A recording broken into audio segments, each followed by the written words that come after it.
नमस्कार, आपके साथ मैं हूं दीपिका शर्मा और आप देख रहे क्राइम तक। वर्ल्ड क्राइम बुलेटिन में सबसे पहले बात करेंगे अफगानिस्तान की खबर से, जहां पर 2 दोषियों को सरेआम सजाए मौत दी गई है। फुटबॉल के एक स्टेडियम में इन दोनों लोगों को खड़ा किया गया, जहां पर कई लोग मौजूद थे और उसके बाद इन्हें गोलियों से इनको सजा दी गई है। दरअसल दोनों दोषियों को एक फुटबॉल स्टेडियम में ले जाया गया। इस दौरान हजारों लोग वहां थे। किसी को भी फोन या कैमरा रखने की इजाजत नहीं दी गई थी।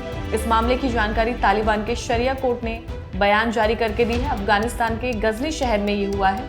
दोनों दोषियों ने 2 लोगों की चाकू मारकर हत्या कर दी थी। इसके बाद तालिबान के सुप्रीम लीडर हिब्बतुल्लाह की मंजूरी के बाद इन दोनों को सजाए मौत दी गई।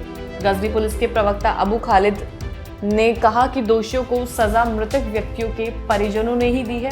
इस दौरान उन्होंने 15 गोलियां चलाई।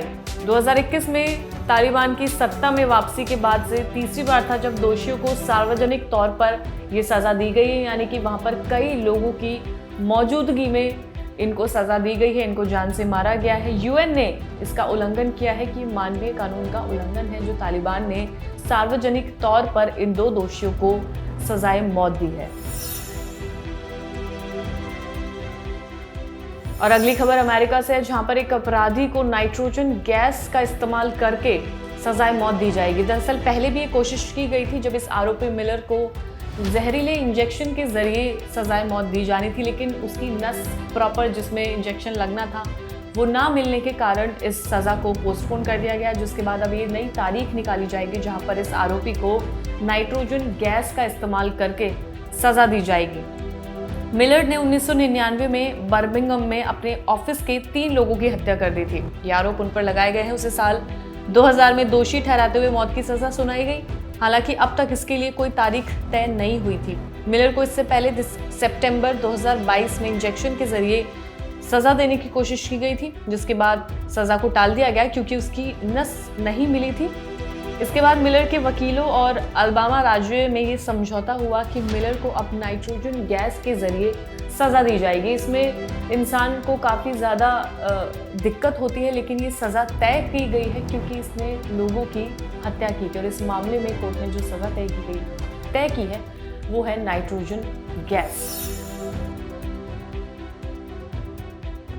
और अगली बड़ी खबर, पुतिन के विरोधी नवलनी की पत्नी यूलिया से हाल ही में अमेरिका के राष्ट्रपति जो बाइडेन ने मुलाकात की है। दरअसल ये ताज़ा मामला सामने आया जहां पर उन्होंने नवलनी की पत्नी का नाम ही गलत ले लिया था।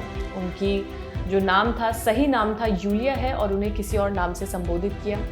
इसी के साथ ये पुतिन के विरोधी की पत्नी है, जिनसे अमेरिका के राष्ट्रपति ने मुलाकात की, कई बातचीत की।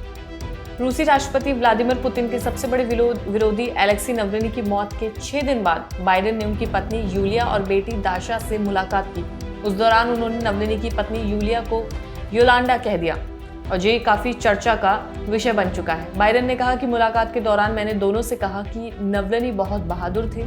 कहा कि पुतिन एलेक्सी की मौत के जिम्मेदार हैं। हम जल्द पुतिन के खिलाफ प्रतिबंध लगाएंगे।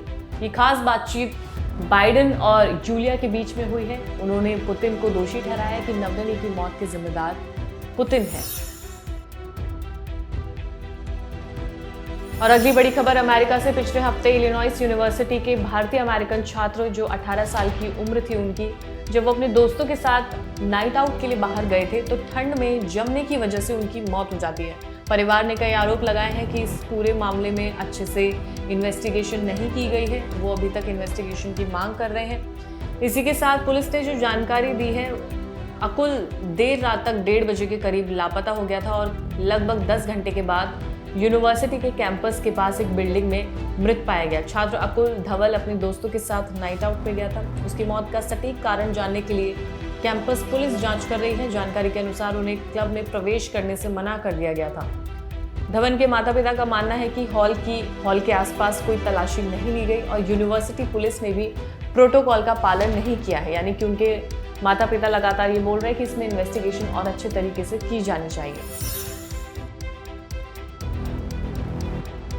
और अगली खबर पाकिस्तान से, 8 फरवरी को पाकिस्तान में आम चुनाव लड़े गए थे, जिसमें पाकिस्तान के चुनाव आयोग ने समिति गठित की थी, जिसमें ये जांच जो की गई थी कि चुनाव में कोई धांधलीबाजी हुई है नहीं, तो वो जांच अब पूरी हो चुकी है। 8 फरवरी को पाकिस्तान में चुनाव हुए थे।